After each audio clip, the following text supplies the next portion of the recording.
ஸ்ரீமத் பாகவதம் 111ஆம் பகுதி. பிருந்தாவனமும் நந்தகுமாரனும்.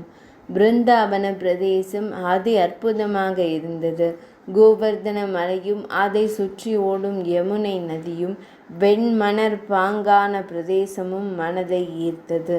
பசுக்களை மேய்ச்சலுக்கு அனுப்ப வசதியாக பரந்த புல்வெளி கண்ணுக்கு எட்டிய தூரம் வரை பச்சை பசேலென காட்சியளித்தது. புதிய இடத்திற்கு குடிவந்ததில் கிருஷ்ணனும் பலராமனும் மகிழ்ச்சியும் உற்சாகமும் கொண்டார்கள்.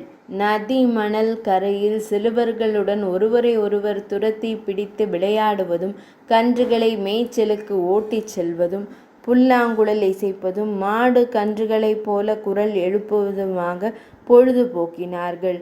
கோபியர்களுக்கும் பிருந்தாவன பிரதேசம் பிடித்து போனது. ஆனாலும் நந்தகோபர் எதிர்பார்த்தபடி அபாயங்கள் கோகுலத்துடன் முடிந்து போகவில்லை, இங்கும் தொடரத்தான் செய்தது. கோபர்கள் கோகுலத்தை விட்டு இடம்பெயர்ந்து பிருந்தாவனத்திற்கு சென்று விட்டார்கள் என்று தெரிந்ததும் கம்சன் மேலும் பதற்றமானான்.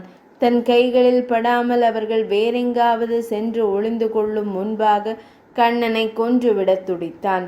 மேலும் சில அரக்கர்களை தேர்ந்தெடுத்து கண்ணனை அழித்து விடும்படி பிருந்தாவனத்திற்கு அனுப்பி வைத்தான்.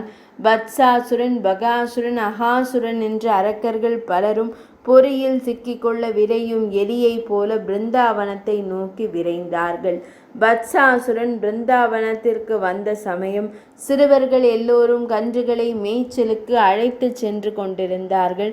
வத்சாசுரன் சிந்தித்தான், இந்த கன்று குட்டிகளோடு நாமும் கன்றாக உருமாறி ஒன்றாக கலந்துவிட்டால் யாருக்கும் தெரியாது.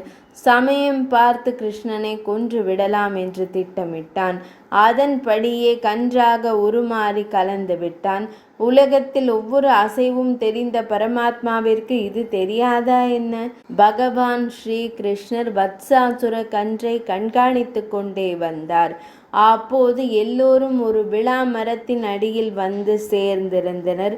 ஒரு சிறுவன், கண்ணா, இந்த விழா மரத்தின் பழங்கள் மிக பெரியதாக நன்றாக இருக்கின்றன, பறிக்கலாம் என்று பார்த்தால் மிக உயரத்தில் இருக்கின்றன, எப்படி பறிப்பது என்று நாவில் நீர் சொட்ட கேட்டான். உனக்கு விளாம் பழங்கள் தானே வேண்டும், ஒரு நொடியில் அவற்றை கீழே விழச் செய்கிறேன் பார் என்ற பகவான் ஸ்ரீகிருஷ்ணர் கன்றாக மாறியிருந்த வத்சாசுரன் அருகில் வந்தார். கன்றின் பின் கால்களை பிடித்து தூக்கி ஒரு சுழற்றி பருத்த விளாமரத்தின் மேல் வேகமாக வீசினான். மோதிய வேகத்தில் சுயரூபம் பெற்ற வத்சாசுரன் பெரும் அலறலுடன் கீழே விழுந்து இரத்தம் கக்கி உயிர் நீத்தான். 111ஆம் பகுதி நிறைவடைந்தது.